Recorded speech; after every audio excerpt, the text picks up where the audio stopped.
Lady Cuarteros, BSN-2C Group 4. So today po I'm going to demonstrate administering oxygen by cannula, face mask or face tent. So for the preparation po, first, assess skin and mucous membranes, color, note whether cyanosis is present, then the breathing patterns, kung ilan po yung RR and if malalim po ba huminga si patient. And then the chest movements, kung symmetrical po ba or magkasabay gumalaw kapag nag-i-inhale or nag-i-exhale si patient. And then, the chest wall configuration, if compromised po ba. Then, the lung sounds, if may stridor po. Then, the presence of clinical signs of hypoxemia, the hypercarbia and oxygen toxicity. Then, next po, I'm going to determine the vital signs, especially po the pulse rate and quality and respiratory rate, rhythm, and then the depth. Then, whether the client has COPD. Then, results of diagnostic studies, hemoglobin, hematocrit, complete blood count, and then the oxygen saturation levels. The arterial blood gases if available, the pulmonary function test if also available. Then next, I'm going to assemble the equipments. So I have here po those equipments na gagamitin ko. The next is for the cannula po, oxygen supply with the flow meter and the adapter humidifier with distilled water or tap water according to agency protocol. The nasal cannula and tubing, the tape, the padding for the elastic band. Then for the face mask naman po, ang gagamitin is the oxygen supply with the flow meter and adapter, humidifier with distilled water or tap water according to agency protocol din po. And then the prescribed face mask of the appropriate size. And then the padding for the elastic band. Then next po, for the face tent naman po, gagamitin dito is the oxygen supply with the flow meter and the adapter, humidifier with distilled water or tap water according to agency protocol.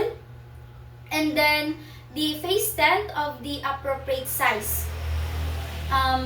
Next po is I will be going to determine need for oxygen therapy. Verify order for therapy, kung ilan po ba or kung ilang liters yung ibibigay sa patient. And then, perform a respiratory assessment to develop baseline data if not already available. Then, assist the client to a semi-Fowler positions if possible. So, naka-semi-Fowler position na po si patient. And then, next po, explain that the oxygen is not dangerous when safety precautions are observed. Inform the client and support people about the safety precaution connected with oxygen use. Then, next po, for the procedure naman, I'm going to introduce myself and verify the client's identity, explain to the client what am I going to do, why is it necessary, and how the client can cooperate. Then, next po is perform hand hygiene and observe other appropriate infection control procedure. So, mag-hand hygiene lang po ako.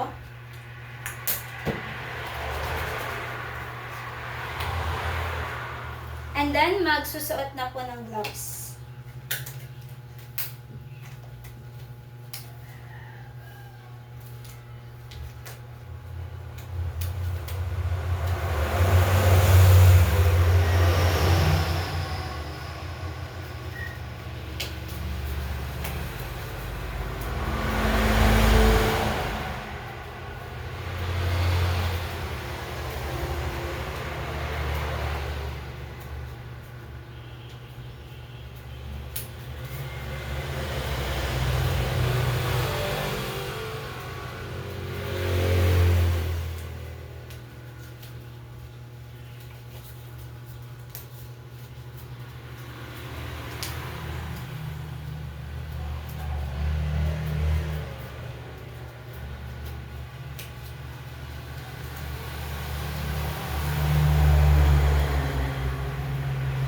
then next po, provide for client's privacy if appropriate.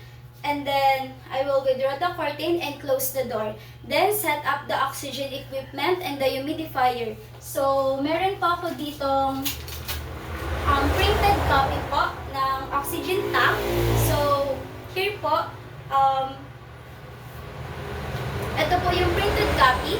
Then, ang gagawin ko po is attach the flow meter to the wall outlet or the tank. So, the flow meter should be in the off position. So, kailangan naka-off position po siya. And then, i-attach ko po itong flow meter dito po sa my tank. And then, after that po, kapag na-attach ko na siya, if needed po, fill the humidifier bottle. So, ito po yung humidifier bottle.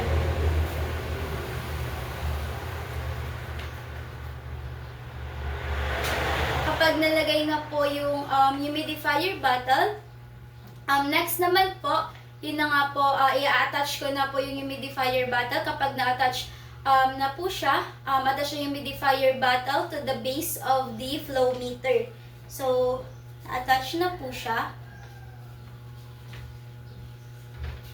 And then, after that po, attach the prescribed oxygen tubing and delivery device to the humidifier.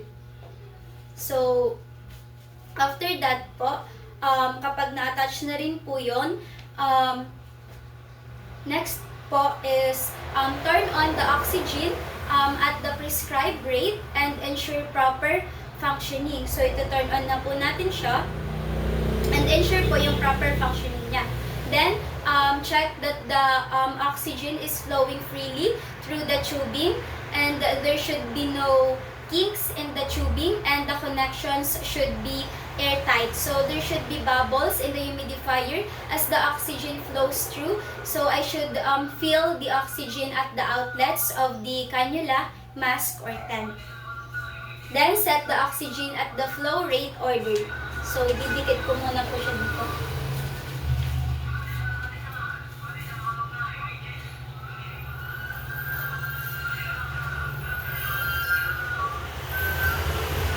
So, after that po, apply appropriate oxygen delivery device. So, kapag na-apply na po natin yung oxygen delivery device, mag-start na po tayo sa pag-alagay ng cannula. So, put the cannula over the client's face with the outlet prongs fitting into the nares and the elastic band around the head. So, assume po that this is the nasal cannula. So, ilalagay ko na po ito dito po sa nares, dito po sa patient, and then, sasabit ko po siya dito po sa may tenga. Then,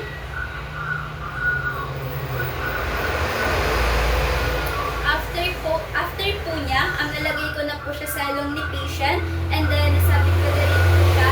If the cannula po will not stay in place, tape it at the side of the face. So, pwede din po natin gamitin tong tape and then i-tape po natin siya dito sa may side ng face para hindi po siya mahulog. So, pad the tubing and band over the ears and cheekbones as needed. So, yun po yung sa cannula. So, sa face mask naman po,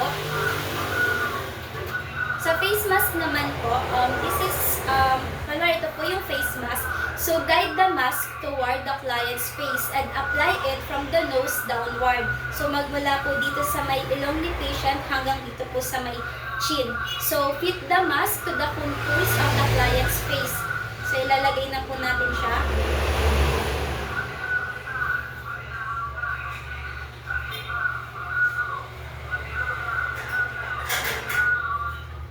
Then, after ko na po malagay sa yung face mask sa ilong ni patient, hanggang po dito sa may chin niya, syempre po, next po is, isi-secure po natin yung elastic band around the client's head so that the mask is comfortable but snug. So, kailangan po natin siyang i-secure.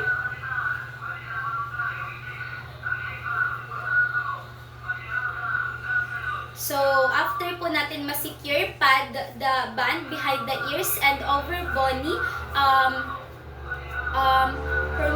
prominences. And after that po,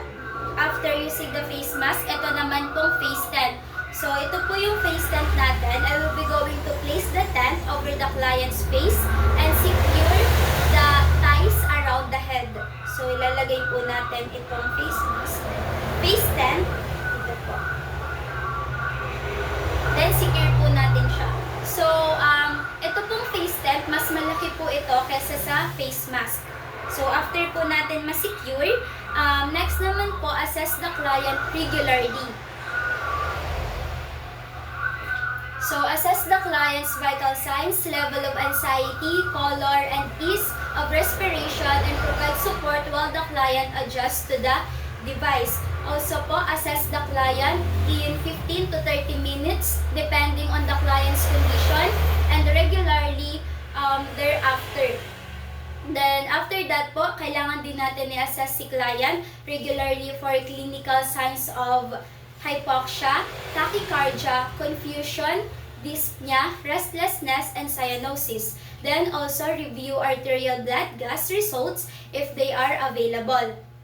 So, for the nasal cannula po, kailangan po natin i-assess si clients, assess the client's sneers for incrustations and irritation. Apply a water-soluble lubricant as required to suit po the mucous membranes. So, yung tinutukoy po dito na incrustations, ito po yung mga nabuong matitigas na water sa gilid ng ilong, and it might lead po to irritation. And then, assess the top of the client's ears for any signs of irritation from the cannula strap. If irritation is present po, padding with the gauze pad helps relieve discomfort. So, check din po natin yung sa tenga ni patient, if may irritation na po ba. Then, for the face mask or the face tent naman po, inspect the facial skin frequently for dampness or dry and treat it as needed. Then, inspect also the equipment on a regular basis. Then, check the liter flow and the level of water in the humidifier in 30 minutes and whenever providing care to the client. So, dito po, be sure that the water is not collecting in dependent loops of the tubing. So, make sure also po that safety precautions are being followed. Then, lastly po, document findings in the client record. Then, remove ko na po yung gloves ko. Discard it po, and then, mag-hand hygiene na po ako ulit. And then, aftercare na po. Thank you po.